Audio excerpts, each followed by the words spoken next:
జై శ్రీరామ్. శ్రీమాత్రే నమః. శ్రీ గురుభ్యో నమః.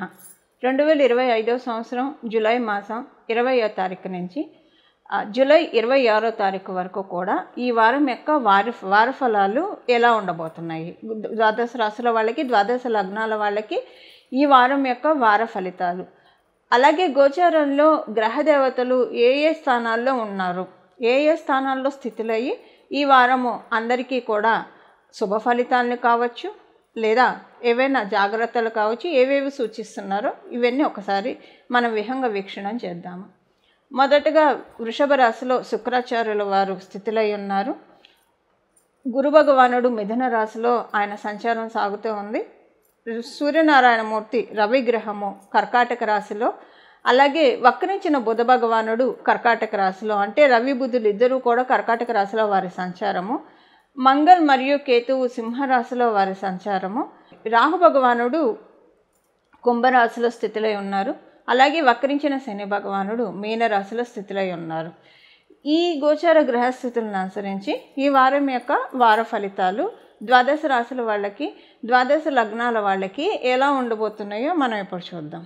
మొదటగా అసలు ఈ వారం యొక్క విశిష్టాంశం మనం ఒకసారి చూసుకుంటే, శుక్రాచార్యుల వారు స్వస్థాన గతిలో ఉండడము, అలాగే చంద్ర భగవానుడు మేషరాశి నుంచి కర్కాటక రాశి వరకు కూడా ఈ వారంలో చుట్టారు, అంటే 4 రాశులను ఆయన చుట్టి వస్తారు.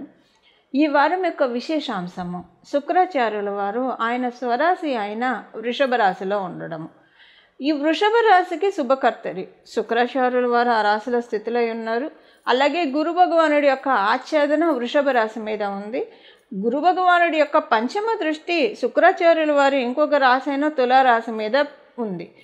అంటే ఇది చాలా శుభత్వాన్ని కలిగించే విషయం అని చెప్పాలి. దానికి కారణం ఏంటంటే, గురు భగవానుడు 2 రాశులు, అంటే శుక్రాచార్యుడు వృషభ రాశి బలోపేతంగా ఉండడం, కాలపురుషుడు కుండలిలో శుక్రుడు మరియు శుక్రరాశిలైన వృషభ రాశి, తులారాశి ఈ 2 కూడా బలోపేతంగా ఉండడము ఈ వారం యొక్క ప్రత్యేకాంశము. దీనివల్ల ఏంటంటే శుక్రాచార్యుల వారు మనకి కలియుగంలో లిటరల్గా మనం చూస్తే ఎవరైనా సంతోషంగా సుఖ సౌఖ్యాలతో ఉన్నారు అని అంటే దానికి పరిపూర్తిగా కారణము శుక్రాచార్యుల యొక్క బలం బాగా ఎవరికైతే ఉంటుందో, అంటే లావిష్ లైఫ్ కావచ్చు, లగ్జరియస్ లైఫ్ కావచ్చు, లేదా చక్కగా ఆనందకరమైన జీవితాన్ని జీవించడానికి అవకాశం చక్కగా ఉంటుంది. ఈ వారము ఇది చాలా పుష్కలంగా ఉంది. ఎందుకంటే దానికి ఇంకొక కారణం శుక్రాచార్యుల వారు ఆయన స్వస్థానాల్లో సంచారం చేయడం. ఈ గోచార గ్రహస్థితులను అనుసరించి ద్వాదశ రాశుల వాళ్ళకి, ద్వాదశ లగ్నాల వాళ్ళకి ఎలాంటి ఫలితాలు ఉన్నాయో ఇప్పుడు మనం చూద్దాం. మీన రాశి, మీన లగ్నంలో పుట్టిన వాళ్ళకి ఈ వారం మీకు కమ్యూనికేషన్స్ చాలా బాగా ఉంటుంది. అందరితోటి మంచి రిలేషన్ మెయింటైన్ అవుతుంది. ఇన్నాళ్ళు మిమ్మల్ని అపార్థం చేసుకున్న వాళ్ళు కావచ్చు, లేదా ఇన్నాళ్ళు మీరెవరినైనా అపార్థం చేసుకుంటే ఈ అపార్థాలు తొలగిపోతాయి. వివాహ ప్రయత్నాలకి చక్కటి శుభ సమయం. మీరు వివాహితులైతే మీ వైవాహిక జీవితంలో కొన్ని శుభకరమైన అంశాలు చూస్తారు. వైవాహిక జీవితంలో శుభకరమైన అంశాలు అంటే ఏమేమి ఉంటాయి? ఉదాహరణకి మీరు మగవాళ్ళు, మీ స్పౌస్ వర్కింగ్ అయితే ఆమెకి ఉద్యోగంలో కావచ్చు, వ్యాపారంలో కావచ్చు బాగుంటుంది, గ్రోత్ బాగుంటుంది, అది మీకు సంతోషాన్ని కలిగిస్తుంది. మీరు ఆడవాళ్ళు అయితే సేమ్ పాయింట్, మీ హస్బెండ్ చేసే వృత్తి వ్యాపారాల్లో గ్రోత్ బాగా ఉంటుంది, అది మీకు చాలా సంతోషం అనిపిస్తుంది. ఎప్పటి నుంచి అవాయిడ్ చేస్తున్న విషయాలు ఇప్పుడు అవుతాయి. వృత్తి వ్యాపార పరంగా మీనరాశి, మీన లగ్నంలో పుట్టిన వాళ్ళకి ఈ వారము ధనపరంగా చాలా అనుకూలంగా ఉంది, సంతృప్తికరంగా మీకు అనిపిస్తుంది. ఈ వారము ఉండే, అంటే ఆర్థికంగా మంచి బలోపేతం అయ్యే విషయాలు మీకు శుక్రాచార్యుల వారు కటాక్షిస్తూ ఉన్నారు. ఈ వారం అనుకోకుండా దేవాలయానికి వెళ్తారు, అంటే మీరు రెగ్యులర్గా విజిట్ చేసేది కాకుండా ఏదో ఒక కొత్త దేవాలయం మీరు ఎక్స్ప్లోర్ చేయకపోయినా సడన్గా మీరు చూసి దీన్ని ఒకసారి ఎక్స్ప్లోర్ చేద్దామని వెళ్తారు. వెళ్ళడం వల్ల అక్కడి నుంచి మీకు చాలా పాజిటివ్ సంకేతాలు, అంటే దేవతల ఆశీస్సులు, మనం ఏదైనా గుడికి వెళ్తే ఆశీస్సుని మూట కట్టుకొని రావాలి. ఈ వారం మీకు అదే ఉంది. ఇది విద్యార్థుల దగ్గర నుంచి సీనియర్ సిటిజన్స్ వరకు ప్రతి ఒక్కళ్ళకి ఈ పాయింట్, మీనరాశి మీన లగ్నంలో పుట్టి ఉంటే అందరికీ ఈ పాయింట్ అప్లికబిలిటీ ఉంటుంది. మీరు ఉదాహరణకి మీరు అలా టెంపుల్కి ఏదైనా వెళ్తే మీ మనసులో ఏదైతే కోరిక ఉందో ధర్మబద్ధమైన ప్రతి కోరిక కూడా మీకు నెరవేరుస్తుంది. ఈ వారం బలం బాగా ఉంది, దైవ బలం, దైవ సహకారం చాలా అద్భుతంగా ఉంది. అందువల్ల దైవబలం ఉండడం వల్ల మీకు కొంతమంది యొక్క సహాయ సహకారాలు బాగా లభిస్తాయి. సంతృప్తిగా అనిపిస్తుంది, మనసుకి సంతృప్తిగా అనిపిస్తుంది. శుక్రబలం బాగా ఉండడం వల్ల మీకు చాలామంది ఆడవాళ్ళతోటి రిలేషన్స్ బాగా బెటర్ అవుతాయి, మెరుగుపడతాయి. దాంతోపాటు మీరు కాంపిటేటివ్ ఎగ్జామ్స్ రాస్తూ ఉంటే కనుక, కాంపిటేటివ్ అంటే మీరు విద్యార్థులే కాంపిటేటివ్ ఎగ్జామ్స్ రాస్తూ ఉంటే దాంట్లో మీరు చేసే ప్రయత్నాల్లో మీకు సుగమంగా ఉంటుంది, మార్గం చాలా సుగమంగా ఉంటుంది, చాలా బెటర్ అవుతున్నాయి అన్న విషయాలు మీరు తెలుసుకుంటారు. సంతానం కోసం ప్రయత్నాలు అంత అనుకూలంగా లేవు. ఒకవేళ సంతానం కోసం ప్రయత్నాలు కాకపోయినా మీరు ఆల్రెడీ సంతానం కలిగి ఉంటే మీ సంతానానికి సంబంధించిన ఇబ్బంది ఉంటుంది. అంటే మీ సంతానం యొక్క హెల్త్ పరంగా కావచ్చు, లేదా వాళ్ళ బిహేవియర్ పట్ల కావచ్చు, కొంత మీకు బాధ ఉంటుంది, అసంతృప్తి ఉంటుంది. ఏది ఉన్నా ఇది ఈ వారం వరకు మాత్రమే, తర్వాత వారాలకి ఇది క్యారీ ఓవర్ అవ్వదు అన్న విషయాన్ని ఇక్కడ మీరు గ్రహించాలి. అలాగే ఈ వారం మీరు ఒక ఇంపార్టెంట్ వర్క్కి శ్రీకారం చుడతారు. ఈ ఇంపార్టెంట్ వర్క్కి శ్రీకారం చుట్టడము మీకు ఇది విజయవంతంగా వెళ్తుంది. ఇన్నాళ్ళు మీరు ఎందుకులే ఇప్పుడు చేద్దాము, రేపు చేద్దామని పోస్ట్పోన్ చేస్తున్న ఇంపార్టెంట్ వర్క్ ఈ వారం శ్రీకారం చుడతారు దానికి.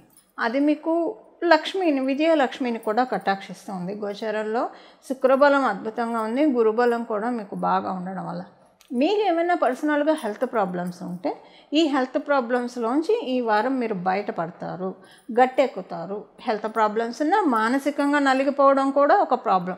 ఇప్పుడు ఈ శరీరానికి వచ్చేవి మనకి బయటికి కనిపిస్తాయి, మానసికంగా ఉన్నది కనిపించదు. అంటే అందరికీ కనిపించదు, పడే వాళ్ళకే తెలుస్తుంది ఆ బాధ, అంటే పడ్డవాడికే తెలుస్తుంది అన్న చందాన ఉంటుంది. ఈ వారం మానసికంగా మీరు బాధపడుతూ ఉన్న గడిచిన వారాల్లో శారీరకంగా బాధపడుతూ ఉన్నా, అంటే ఒక రకంగా చెప్పాలంటే మానసిక ఆరోగ్యం, శారీరక ఆరోగ్యం రెండు దృఢపడుతుంది. కాలము ఒక శక్తివంతమైనది, చాలా హీలింగ్ పవర్ ఉంటుంది. మీ మనసులో ఉన్న బాధలన్నింటినీ కూడా హీల్ చేసే విధంగా ఈ వారం ఉంది. అలాగే శారీరకంగా మీరు బాధపడుతుంటే మీ శరీరానికి ఉన్న రుగ్మతలన్నీ కూడా హీల్ చేసే విధంగా ప్రకృతే మీకు వైద్యురాలు ఈ మాసము, అంటే ఈ వారము. సో ఒకవేళ శారీరకంగా ఉంటే మీకు తెలియకుండానే మంచి మెడిసిన్ తీసుకోవడము, లేదా ఏదో కొన్ని ప్రయత్నాల ద్వారా హీల్ అవుతారు.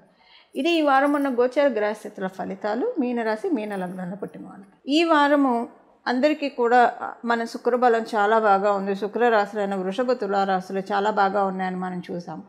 మీ జన్మజాతకంలో శుక్రాచార్యుల వారి బలం ఉన్నా లేకపోయినా ఇది చాలా బెస్ట్ టైం శుక్రాచార్యుల వారి యొక్క బలాన్ని మనం పెంపొందించుకోవడానికి. శుక్రాచార్యుల వారి బలం లేకపోతే ఎలా తెలుసుకోవాలి? బలం ఉంటే ఎలా ఉంటుంది, బలం లేకపోతే ఎలా ఉంటుంది? ఆయన బలం ఉంటే మ్యారిటల్ లైఫ్ చాలా చక్కగా ఉంటుంది, మొదటి విషయము. అలాగే అందరితోటి రిలేషన్స్ బాగుంటాయి. సో కలియుగం కాబట్టి, మనం ఉన్నది కలియుగం కాబట్టి ఏది కూడా 100% ఉండదు, 30%, 70% మాత్రమే ఉంటుంది. ఎంత బెస్ట్ రిలేషన్ అయినా సరే 30% అసంతృప్తి ఖచ్చితంగా ఉంటుంది. అంటే బాధ ఖచ్చితంగా ఉంటుంది, మనకి సుఖం వెంట దుఃఖం ఉంటుంది. సో మనకి ఈ కలియుగంలో రిలేషన్స్ ఎంత బాగా ఉన్నా 30% అసంతృప్తి అనేది ప్రతి ఒక్కళ్ళకు ఉండే తీరుతుంది. ఆ రిలేషన్ పట్ల అసంతృప్తి అటు ఉంటుంది, ఇటు ఉంటుంది, ఇద్దరికి ఇరుపక్షాలకు ఉంటుంది. ఇందులో ఎవరికి మినహాయింపు ఉండదు. ఎందుకంటే ఏది కూడా 100% ఈ కలియుగంలో ఉండదు. 70% మాత్రమే మనం యోగాన్ని తీసుకోగలుగుతాం. ఆ 70% పర్వ్యూలో మనకి రిలేషన్స్ బాగా ఉండాలన్నా, అలాగే మనకి ఒక ఆనందంగా జీవితాన్ని జీవించాలన్నా, ఆర్థికంగా బాగుండాలన్నా శుక్రాచార్యుల వారి బలం బాగుండాలి. ఆర్థిక విషయాల్లో కూడా ఎంత చెట్టుకి అంత గాలి అని ఎందుకంటారు ఈ కలియుగంలో? ఇదే కారణము. ఎందుకంటే ఏది కూడా పరిపూర్తిగా 100% ఎవరు ఏది అనుభవించలేరు. ఎంత డబ్బులు ఉన్న వాళ్ళకైనా వాళ్ళ స్థాయికి తగ్గట్టు వాళ్ళ ఖర్చులు, వాళ్ళ స్థాయికి తగ్గట్టు వాళ్ళకి ఉండే పెయిన్స్ వాళ్ళకు ఉంటాయి, ఫైనాన్షియల్ పెయిన్స్ కూడా వాళ్ళకు ఉంటాయి. ఇప్పుడు మామూలుగా కూడా రిలేషన్స్ విషయంగా మనం చూస్తే కొంతమంది ఉంటారు, చాలా మంచివాళ్ళు, మంచి కోసమే మాట్లాడతారు. ఎవరికైనా అన్యాయం జరుగుతుంటే వాళ్ళు స్టాండ్ తీసుకుంటారు. ఎంత మంచివాళ్ళైనా సరే ఒక 70% వాళ్ళని సపోర్ట్ చేసిన 30% విభేదించే వాళ్ళు ఉంటారు. అంటే ఏంటంటే మనకి 100% 100% వారం ఈ కలియుగంలో మనకు ఉండదు. ఇప్పుడు మనకి కనీసం 70% అయినా మన జన్మజాతకంలో ఉంటే ఇంకా దాన్ని స్ట్రాంగ్గా చేసుకోవడానికి శుక్రబలం ఉంటే, ఒకవేళ లేకపోతే పెంపొందించుకోవడానికి ఇది చాలా రైట్ టైం. గురువారం పూట శ్రీ మహాలక్ష్మి అమ్మవారి యొక్క ఆరాధన మనం గురువారం చేయొచ్చు, శుక్రవారం మామూలుగా మనం చేస్తాము. కాకపోతే ఇప్పుడున్న ఈ వారం ఉన్న గోచార క్యాలిక్యులేషన్స్ని బట్టి గురువారం పూట శ్రీ మహాలక్ష్మి అమ్మవారికి ప్రత్యేక ఆరాధన చేయడం, అంటే ఈ గురువారము మనకి ఈ వారంలో ఉన్న గురువారం శ్రీ మహాలక్ష్మి అమ్మవారి ఆలయానికి వెళ్ళి రావడము ఇది చాలా మంచిది. అలాగే శుక్రాచార్యుల వారి రాశులు బలోపేతంగా ఉన్నాయి కాబట్టి శ్రీ మహాలక్ష్మి అమ్మవారు శుక్రాచార్యుల యొక్క సోదరి ఇది మనందరికీ తెలిసిన విషయమే.